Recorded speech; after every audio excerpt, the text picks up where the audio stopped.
정부의 의대 정원 확대 정책에 반대하는 전공의들이 오늘 24시간 집단 파업에 들어갑니다. 의료 공백이 걱정될 수밖에 없는데 지금 의료 현장 상황이 어떤지 살펴보겠습니다.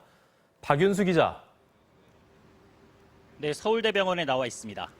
물론 전공의들 파업이 예고되긴 했지만은 코로나19 상황에서 현장을 비우게 됩니다. 괜찮을까요?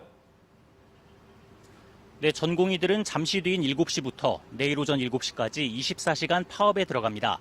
전국 16,000여 명의 전공의들로 구성된 대한전공의협의회는 오늘 파업 참여율이 80%를 넘을 것으로 보고 있습니다. 이곳 서울대병원도 전공의 500여 명 대부분이 파업에 참여할 걸로 파악됐습니다.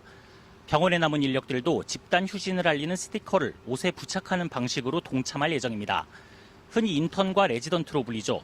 대형 병원에서 수술과 진료를 보조하고 입원 환자 상태를 살피는 인력이 바로 전공입니다. 응급실과 수술실, 분만실은 물론 코로나19 선별진료소 인력까지 파업에 나서는 만큼 의료 현장에 혼란이 우려될 수밖에 없는데요. 일단 병원들이 전임이나 교수 등 대체 인력을 확보해 공백 메우기에 나선 만큼 정부는 오늘 진료에 큰 차질은 없겠지만 대기 시간은 평소보다 좀 길어질 수 있다고 보고 있습니다.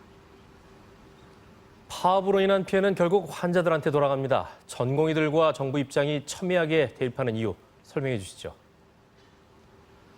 네, 앞서 정부는 오는 2022학년도부터 의대 입학 정원을 늘려 10년 동안 4,000명의 의사를 추가 양성하고 이 중 3,000명을 10년간 지역의사로 활용해 수도권과 지역 간 의료 격차를 해소하겠다고 밝혔습니다.